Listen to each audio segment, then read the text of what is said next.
Next up, we're on to Stuart Lawler. Stuart is from Sight and Sound Technology. Hi, Stuart. I just unmute Stuart, so I might give you a few seconds to unmute. Sorry about that. Good No, morning. you're Thank all you. good. Good morning. How's it going? Very good. Thank you. Thanks a million. Yeah, of course. Just Really, give me a really looking moment while forward I, to your session. Yeah, take your yeah, I'm time. just going to share my screen Perfect. and enjoyed Dorian's presentation there. I know Dorian and he does great work in Vision Ireland. So Yeah, it's very nice really to, exciting stuff, the things that are happening so quickly too. That's nothing like we wouldn't have been able to conceive of that 10 years ago. So, yes, definitely. Um,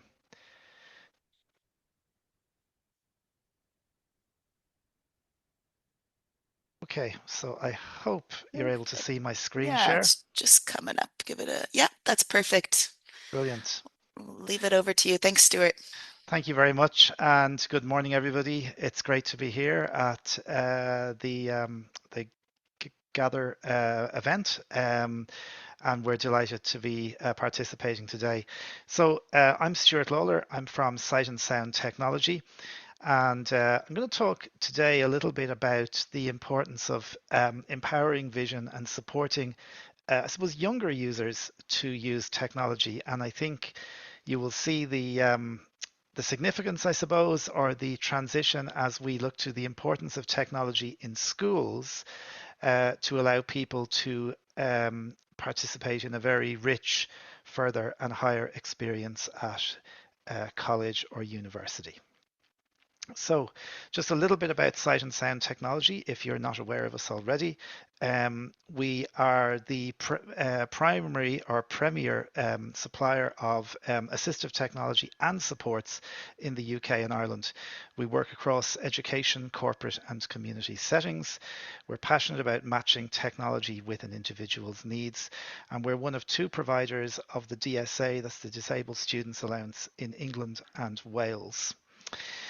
So I'm head of operations at Sight and Sound Technology here in Ireland, and I've been doing that since 2018. I also head up our digital content across our channels in the UK, so responsible for a lot of our podcasts and webinars, etc.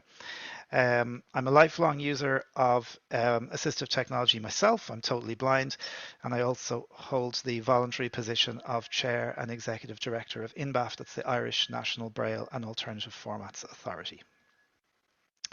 So why does early access matter?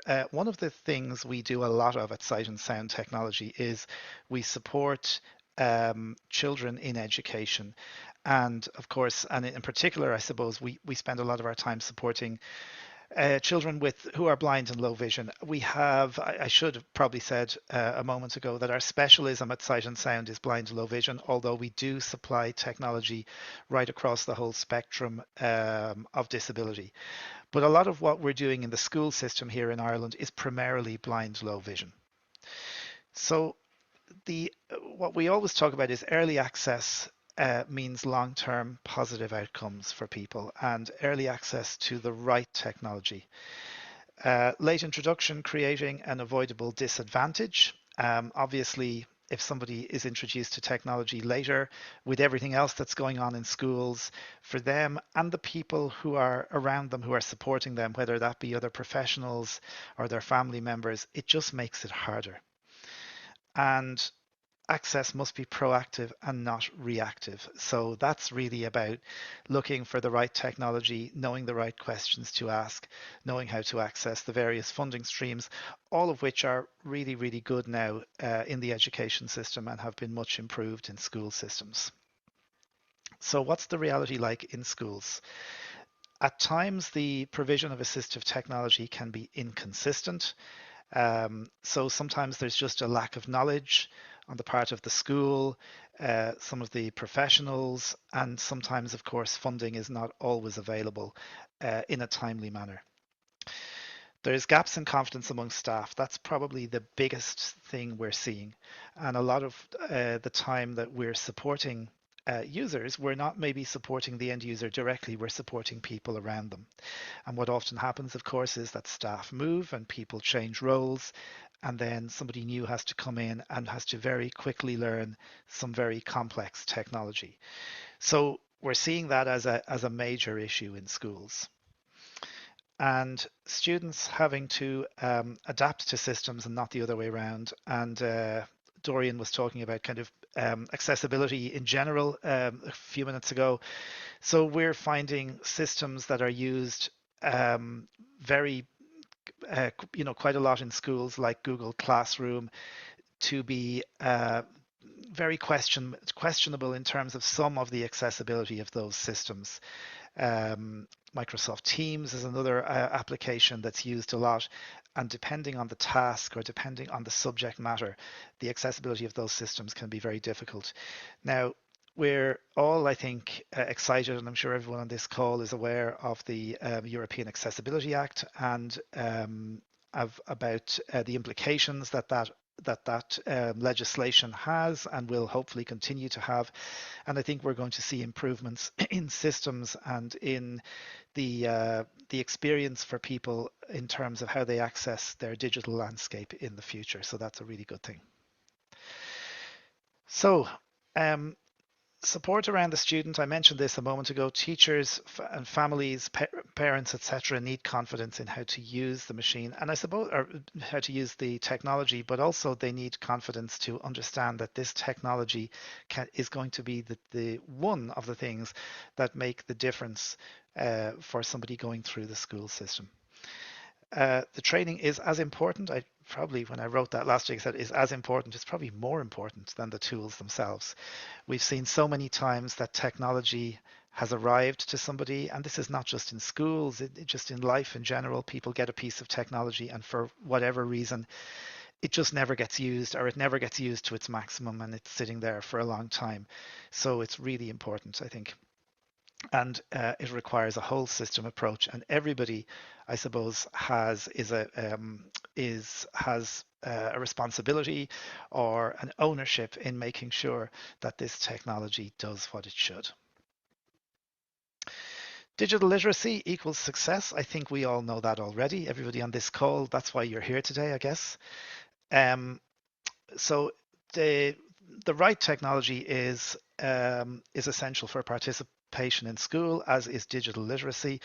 We've seen over time people who maybe didn't have enough exposure to the right technology training, finding it very difficult later on, going to college or university, or indeed looking for work.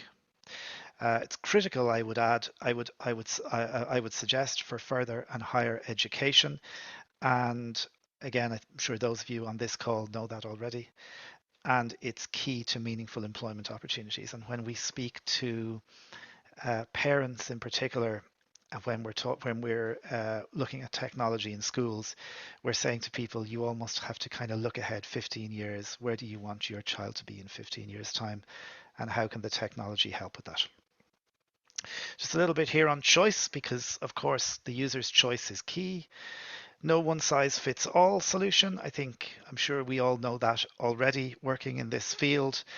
Um, and there's various different options here, including Braille, large print, digital, audio, etc. And students must have voice and agency in choice. And something that we talk about a lot, as well of, I suppose, as part of a technology assessment or technology review, because of course, just because a piece of technology, someone starts their journey with a piece of technology, does not necessarily mean they're wedded to that piece of technology for the rest of their educational journey. And my call to action to end us off, I suppose, is start early and support thoroughly, I suppose, so that every student has the best possible chance of reaching their full potential with the aid of technology and an accessible digital landscape. So thank you very much. I'm very happy to take any questions or comments. Perfect. Huge, huge thank you, Stuart. That was wonderful. Wonderful to hear kind of different perspectives going on as well. And I love the idea of no kind of one, there's not one answer to everyone really. Yeah, absolutely. And I mean, I think it's about a conversation, it's about education, and it's about exploring um, in a kind of a partnership way, I suppose, how technology can enrich the lives of students with disabilities. Yeah, exactly. Just might leave it open for a couple minutes in case anyone has any questions. Feel free to pop them in the chat or raise your hand and we'll unmute you. Might give it a couple more minutes. Here we go. A chat coming into the Q&A function there. So have you found as students grow with AT, they are using more devices and different AT for different purposes? Absolutely. There's no doubt that people are exploring mobile devices probably earlier now than they had even five Mm, years ago. And of course, we're seeing in schools now, in particular in secondary schools, that those mobile devices are being used as part of access to the curriculum as well. So yeah, yes, definitely. And I yeah, know on the last session you were talking about things like the meta glasses. We see a big use in that technology as well. yeah, definitely. And I like that idea too of starting early, just Yeah. to kind of break down the learning curve, if nothing else. Yeah, and I think if you start early, you can introduce technology a little more gradually and hopefully, as you say, break down the learning curve. Yeah, definitely. Perfect. Any other questions? Feel free to type them in the Q&A function. I like that we have a few different options for question as well, or raise your hand and we'll unmute you. So whatever works easier for you. Here we go. Another question coming in the chat there. Do you find that people learn and then find a different AT? Do you find that that's better for their needs? Yeah, often. And I suppose we can't underestimate the value of peer learning as well. So I think people learn, or people maybe are recommended, or people decide on a particular piece of technology, and then they get speaking to other young people during their journey, and maybe they want to look at something else, and that's fine. That's the fluidity, I suppose, of the provision of assistive technology. Yeah, definitely. Yeah, and kind of staying up to date with what's changing Yeah, is a big part of it, I think. yeah. Perfect. And then another question. Darren saying he doesn't mean to hog the questions. However, they're saying, Stuart, what AT has you most excited at the moment? Or in another way, what has had the biggest impact for students, do you think? Um, Obviously, everyone's talking about AI, and when it's used responsibly, um, I think it can be very interesting. Mm, Um, of course, a lot of schools at the moment are starting to explore how AI can be used in a controlled way, I think. yeah. There's lots of AI built into the technologies, the specialist technologies that we're all using nowadays.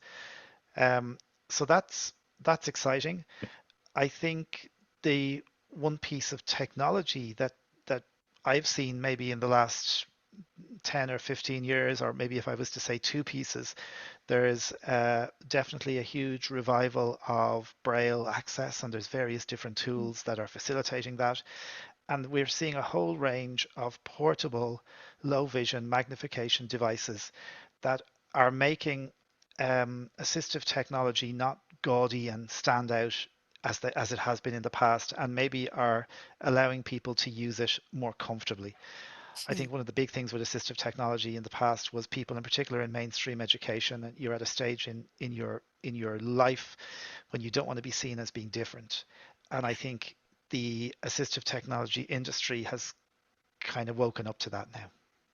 yeah, definitely. Kind of Darren's mentioning in there the idea of kind of invisible AT that Absolutely, your colleagues may absolutely. be using it You, and you'd kind of you have no idea. you almost don't know. Yeah, and that's Yeah, that's where I think, and I think we're getting there.